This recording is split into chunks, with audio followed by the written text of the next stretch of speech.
come back to that in a moment.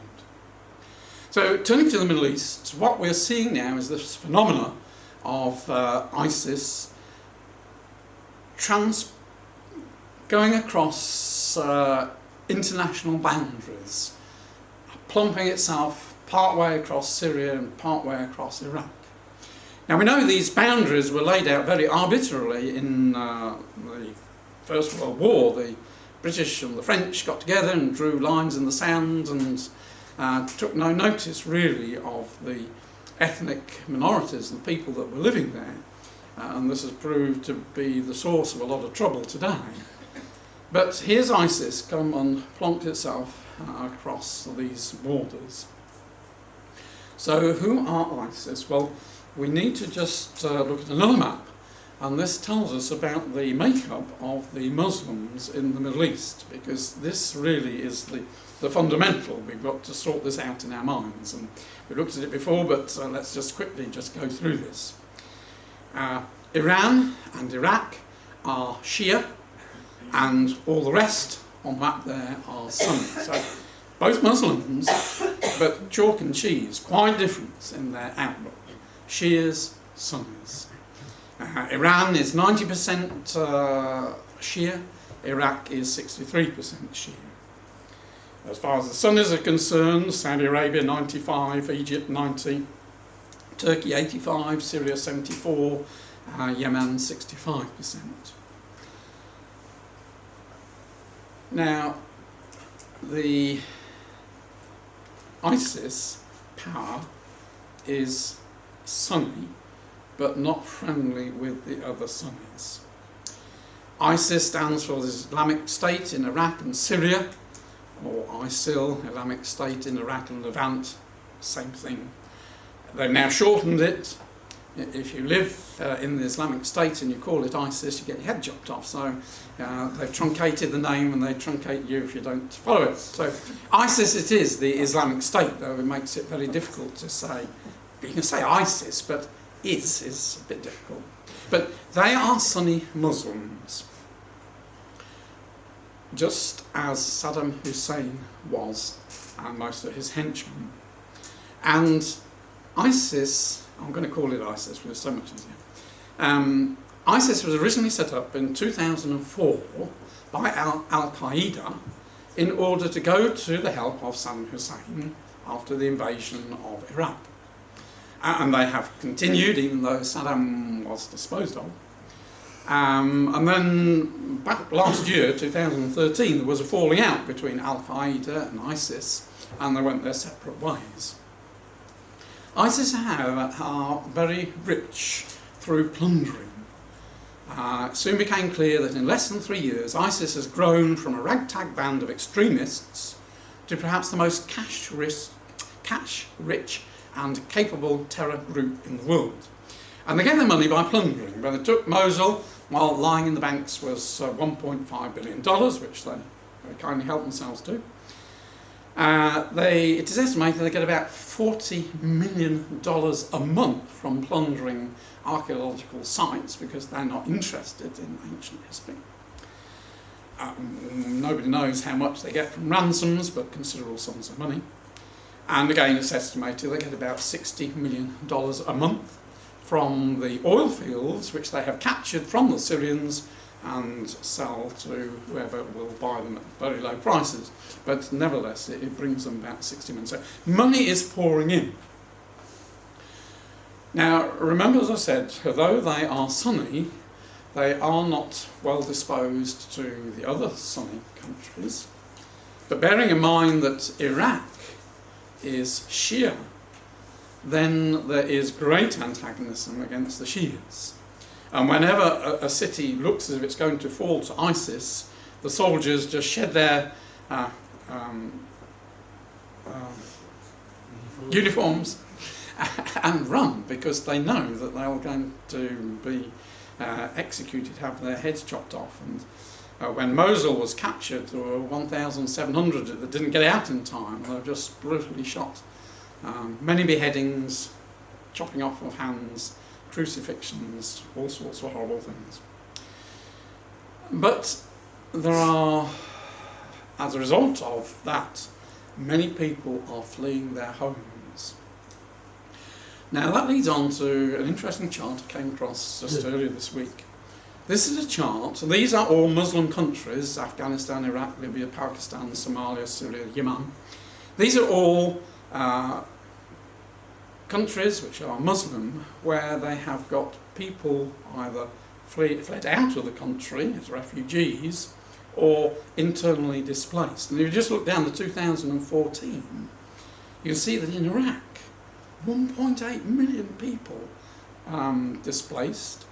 In Syria, 11 million. Well, there's only was a total population of 25 million before all the warfare. So if you think of all those that have been killed and then all those that are fleeing, not many people are still in their own homes. But there's a big pool of Muslims. Now, some of those are very opposed to ISIS, but in some of the other countries, here are people who've got no jobs. So ISIS is an attractive place to go to join up, receive money, do something, lifting themselves out of poverty. We know that America has now decided to help Iraq to at least hold back the advance of ISIS. Interesting map there shows all the different bases from Britain on Cyprus. The Australians are in the UAE. The Canadians have given approval to send forces. They're due, I think, probably next week. Just where they're going to be based, I'm not sure. Americans have ships in the Gulf, and the Gulf states are themselves providing aircraft from their own bases. So there's quite a wide network of countries who have joined America and Britain and Canada and Australia with these southern Arab nations in trying to bomb ISIS into submission. And significantly, Israel is playing her role. She has very good satellite information because Iran has been a country that she's very interested in, and Iraq's next door, so she can, with her satellites, see the movement of peoples, and she has been supplying intelligence to these forces to help them track ISIS. And we see that there has been a really significant shift in the attitude of the nations to Israel in the past year. What the nations have come to realise that the problem that Israel has been facing with Hamas is no different from what the other nations are facing with ISIS or Al-Qaeda. They're all part of the same beast.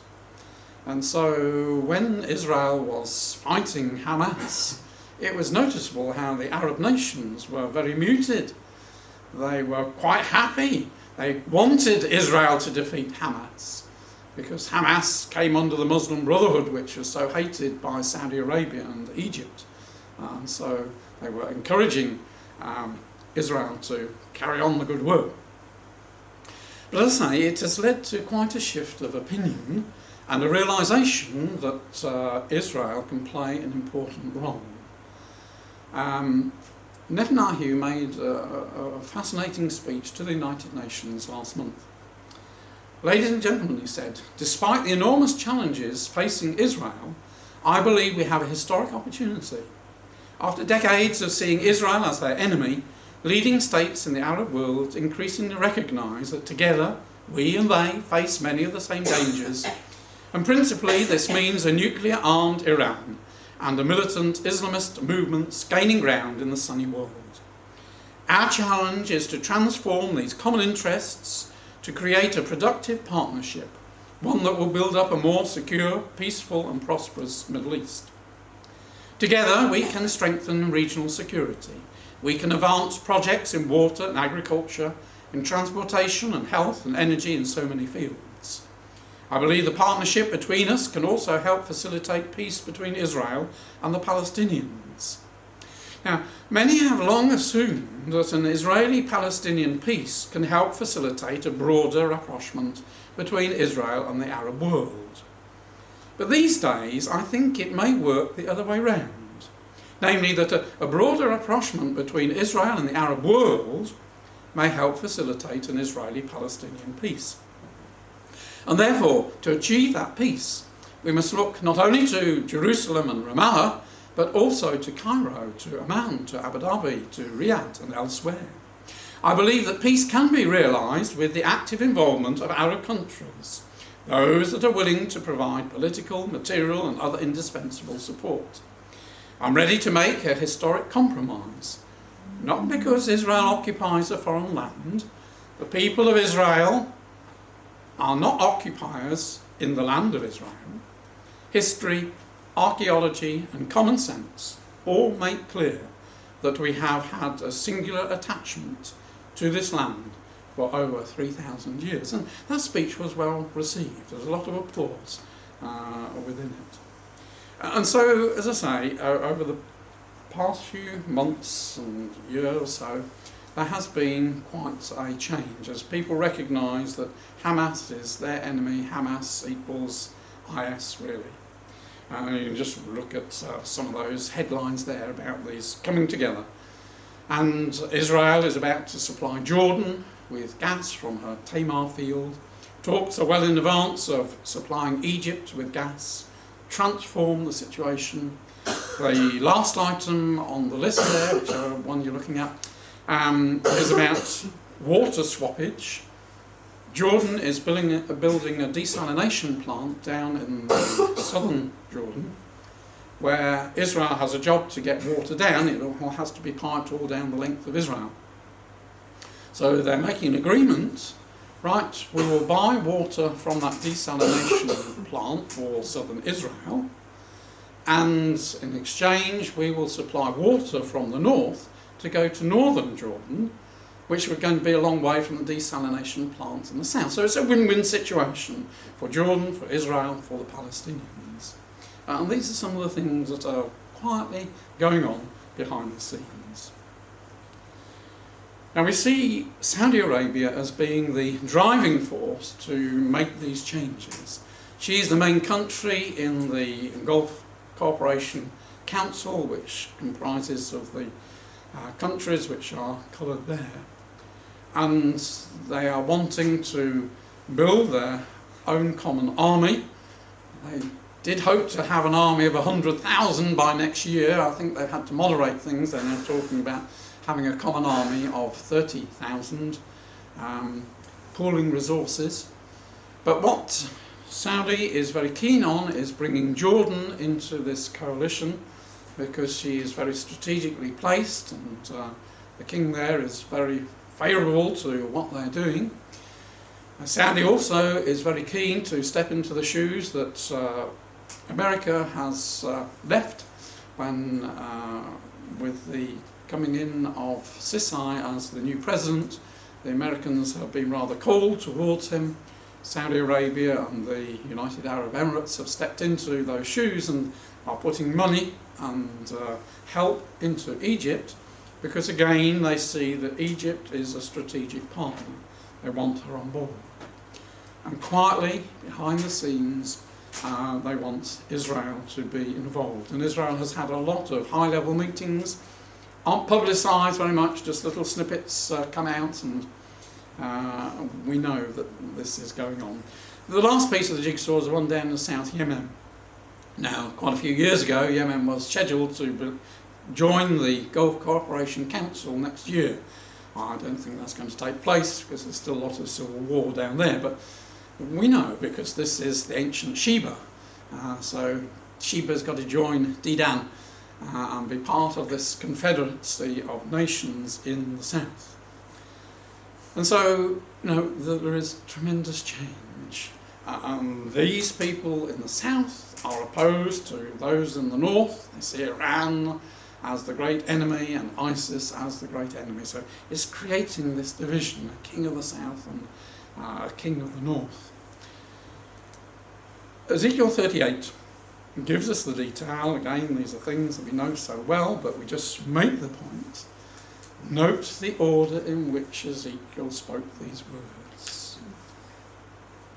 A few years ago, we would have said America, Britain, and possibly the Arabs, say, what are you doing, coming against Israel? But it doesn't say that, does it? It says Sheba and Dedan. It puts the Arab states first as those who are opposed to Russia coming down. Indicates a remarkable change. And we're beginning to see that remarkable change, brothers and sisters. And we see a role for Britain to be number 2, replacing America. But, yep, the young lions, America and Australia and Canada, are there. They are working in the region now and will do. But Scripture is so accurate. When this is fulfilled, when Gog comes down, this will be the correct order.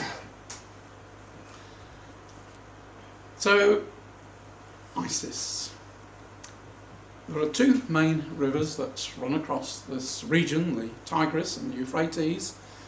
And it was between these 2 rivers that the Assyrian Empire existed. And ISIS seems to have dropped itself more or less between those 2 rivers. It recently took Mosul. Mosul is the ancient Nineveh. This is the site of Nineveh. Raqqa also is of interest to Bible students because the founder of Raqqa wasn't called that name when it was originally founded. It was named after the king that established it. But he was, I seem to have lost my note now. He was the grandfather of Antiochus Epiphanes, who was the one that came down and defiled the temple, spoken of in Daniel chapter 11. And the founder of this, the grandfather, he's also mentioned in that chapter. So, an interesting connection with Scripture there. However, let's just have a brief look. Unfortunately, because of ISIS suddenly appearing, a lot of people within our community, outside our community, have jumped on the bandwagon and tried to make Scripture fit. Now, bearing in mind that Scripture doesn't really talk about First World War, though in effect it does talk about Turkey being dried up, but it doesn't specifically mention First World War or even the Second World War, so we have to be very careful. And one of the things that people are jumping up and down saying that this ISIS power is really the beast, and its number is 666, because the name Muhammad adds up to 666. Well, it doesn't, it adds up to 92. And the only way you can get it to add up to 666 is by, and as far as I can see, this is from what I've researched, that this Roman Catholic Charles Walmsley from Britain, who was a bishop in Ramah in the Holy Land he died in 1797, in order to divert people's attention to who the beast really was, spun this yarn that ancient historians use this strange name for Muhammad of Mahometes or Meometes, which indeed does add up to 666, but nobody has ever found any evidence for it. Nobody's found any references by these historians, and Muhammad certainly didn't use that name. So, ISIS is not Israel's great enemy. Corrupt Christianity is going to be Israel's great enemy. And Daniel 11 makes it clear that Gog is the king of the north, not ISIS. At the time of the end, Daniel tells us, having sketched a long period of history from his time right down to our time, at the time of the end shall the king of the south push at him, and it deliberately leaves it as him. It doesn't define him, but it says push at him. We know that in the course of things that refers to Britain in the First World War driving Turkey out of the land, because at that time Turkey was in possession of God's land. So Turkey was driven back in order that Israel and the other nations in the Middle East might come into their allotted places. That was a century ago. Then the next step is that the king of the north is also going to come against him. We know he's going to come against Turkey and overwhelm her. And going to come like a whirlwind with chariots and horsemen, with many ships.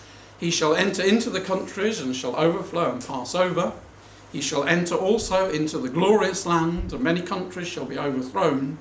but these shall escape out of his hand, Edom, Moab, and the chief of Ammon.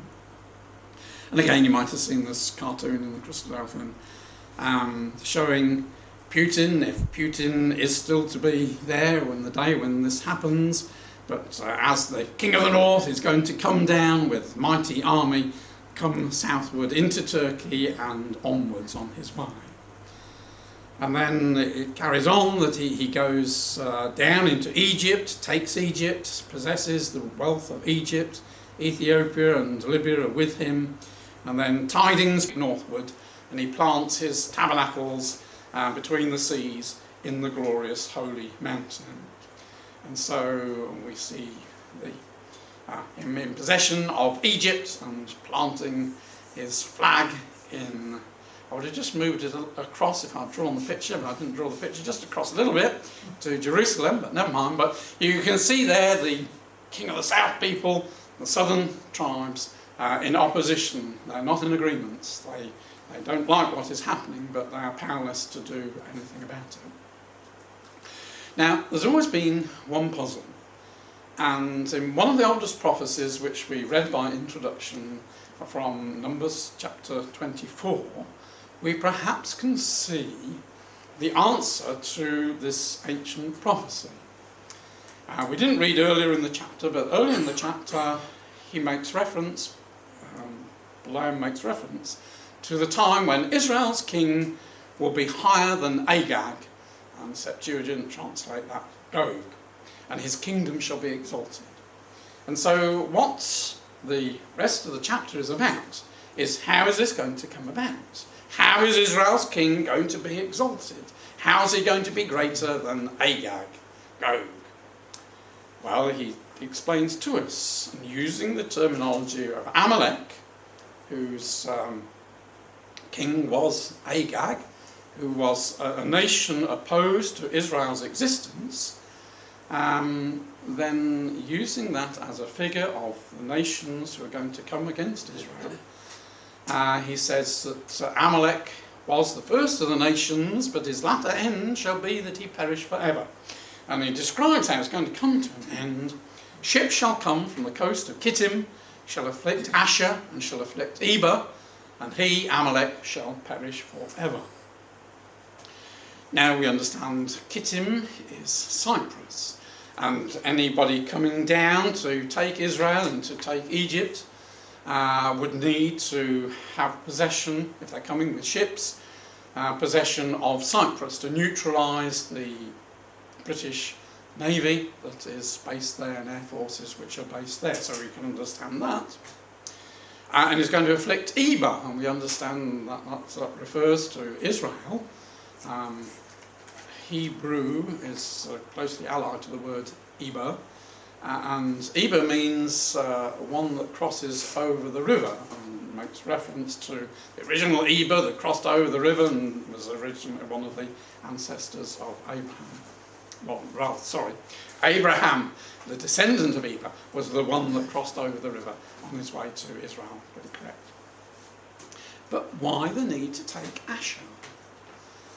Because we know that Iran is on the side of Gog. So Iran is friendly to Israel. So why is there this need, as you're coming to neutralise the British on Cyprus and to come down to take Israel, that you've got to deal with Asher? Well, perhaps we can see how this fits in with this ISIS power. So, coming with many ships, and we can see the preparation, Russia is making in Crimea, come down with her ships to take Kittim, Cyprus, and then the next stage seems to be to take Asher, the old Assyrian empire which lay between the rivers, and then comes down into Egypt by sea, by land, and then comes back up into Israel. So if ISIS is to continue, we can't say definitely that it is. A year ago, if we've been thinking about, or just over a year ago now, the Muslim Brotherhood, it would seem to have been a very strong power, Turkey was wanting to link up with Egypt and Hamas and be a strong region, and it's just been wiped off the map. That might be the fate of ISIS, but I think not. I think that this perhaps is the explanation, that within the gathering that Iran gets around her, there still is this power which they can't get rid of. And so when Russia moves down and links up with Iran, then yes, they will then have the strength and the forces to deal with it, to secure that northern flank, before going down to Egypt to secure the southern flank, and then coming up to take Israel. So why do they come against Israel? Well, Russia is already making preparation for it. You might have seen just a few weeks ago, beginning of October, the Syrian Free Army seized a listening post which was up on the Golan Heights overlooking the Israeli position, and when they took it over they found it was indeed a Russian listening post. There were all pictures on the walls of all these Russians that were there, and this was a site which the Russians had been using in order to spy on Israel. Well, they've lost that listening post for the time being, but it just shows what is in Russia's mind. She is making her preparations all around for this coming invasion of Israel. But why should the nations want to come against Israel? Well, it all gets to anti-Semitism. The nations are against Israel. This old copy, 12 years old now, is anti-Semitism on the march again, and we can emphatically say yes. More than a quarter of the world is anti-Semitic. Anti-Semitic incidents in the UK increased 500% during Gaza conflict. Is there a future for Jews in Europe? We just look at that one. On the 75th anniversary of the outbreak of World War II, European Jews face a dramatic rise in anti-Semitic attacks. Jews hide their identity and talk of worse times since the Nazi era. Is the rising hatred a temporary spike or a terrifying trend? And we can assure them it's a terrifying trend. And this is just a table of Jews from France who've gone to Israel, emigrated to Israel. 2011, 2012, under 2,000 a year. Last year it spiked to 3,300. This year they estimate there are going to be 6,000 Jews from France fleeing because of the difficulties and the writing they can see on the wall. 1930s is coming back again. And of course it is Europe and Christianity which is the great enemy of Israel. And it was interesting, wasn't it, when the Pope visited Israel in May of this year. When he was at Bethlehem, he gave his speech behind, or in front of, standing in front of this new mural which the Palestinians had painted, and there was absolutely no protest at all by the Pope against the Palestinians for hijacking the Jewish story of Jesus' birth. You can see in the picture there 3 popes visiting the baby Jesus, and monks and nuns. And if you look at the clothing on the baby Jesus and around Joseph's head, it is the traditional Palestinian dress, the kafiyas, which Yasser Arafat made his trademark, to making it to the shape of Palestine without any Israel there.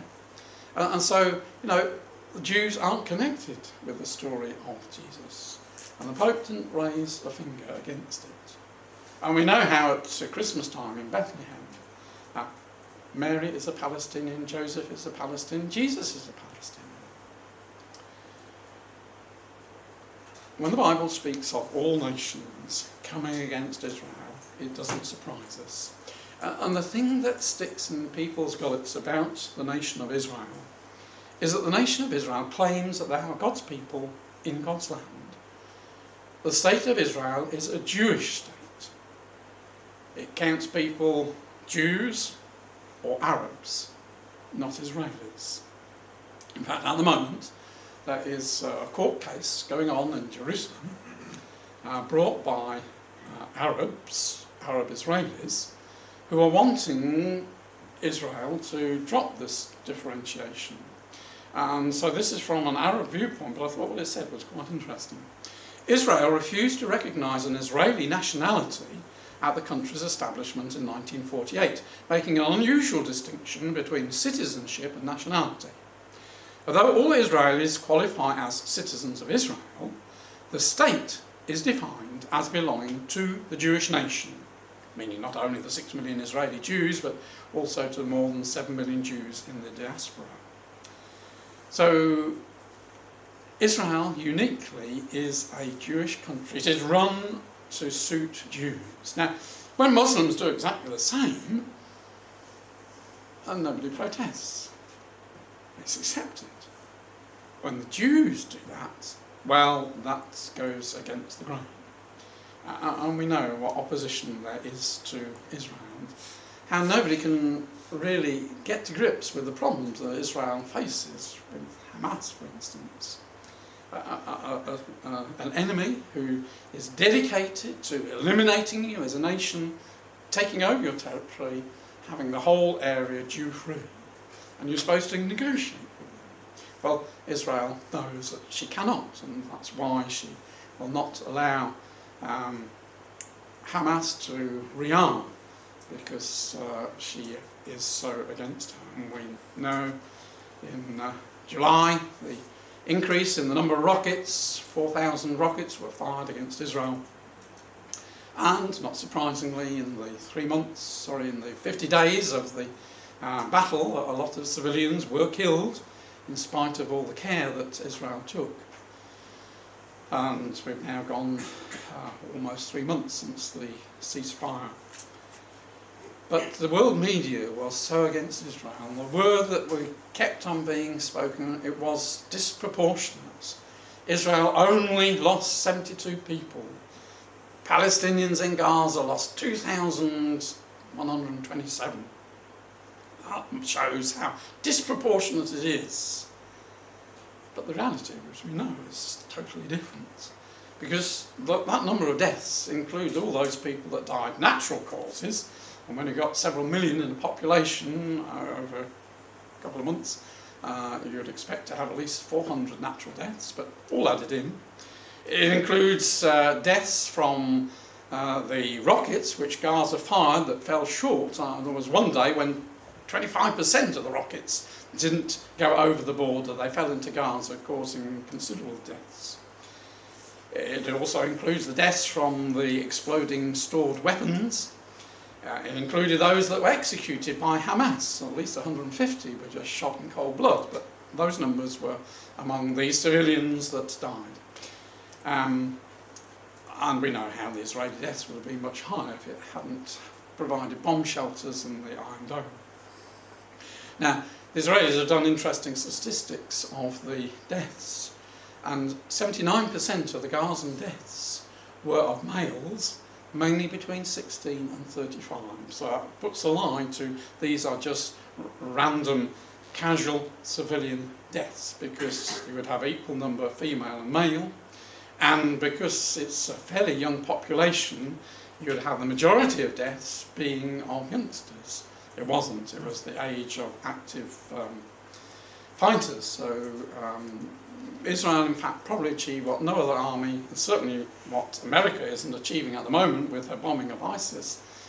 She probably achieved a 1.1 to 1 death. I mean, all deaths are very sad, but she took particular care. And in doing so, she destroyed 2/3 of Hamas's rockets, and the tunnel systems were destroyed.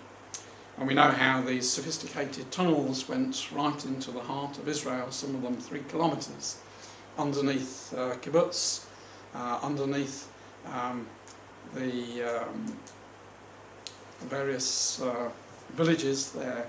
They have built these tunnels in order, not only could they in some of the tunnels put explosives to blow up from underneath kindergartens where the children were, but the idea was, as we shall see in this next one, my last but one slide, don't worry, Hamas's offensive tunnel network was set to be activated during the Jewish high holidays, September 24th, as a mass terror attack. The attack was meant to generate as many as 10,000 casualties. Men, women and children, particularly children, hundreds of captives. Explosives were particularly placed underneath kindergartens to make certain that these institutions were first struck, even before anything else. The known cost to the infrastructure, each tunnel cost upwards of some $1 million, clearly shows that Hamas was planning a coordinated mega attack. So Israel was spared that by the attack that Hamas made upon them, and so it led to these tunnels being discovered, and this was thwarted in the hand of God. So, brothers and sisters, I just put up this last slide. We've just come to the book of Ezekiel yesterday, and earlier in that chapter we had a similar situation in Ezekiel's day. There the prophets were saying God is going to send Babylonians, Nebuchadnezzar is going to come, destroy Jerusalem, we're going to be taken captive. And, time went on and on and on, and it hadn't happened. And the message through Ezekiel was this: therefore say unto them, thus saith the Don Yahweh, there shall none of my words be prolonged any more, but the word which I have spoken shall be done, saith the Don Yahweh. And so we look for that day, brothers and sisters, when it will be a reality. We will be called away. We'll have to leave everything behind and go to our Master. We pray that in that day we may be accounted worthy in his mercy to help him in this great work of bringing about the tremendous changes which God has promised, making the earth the paradise that God intended.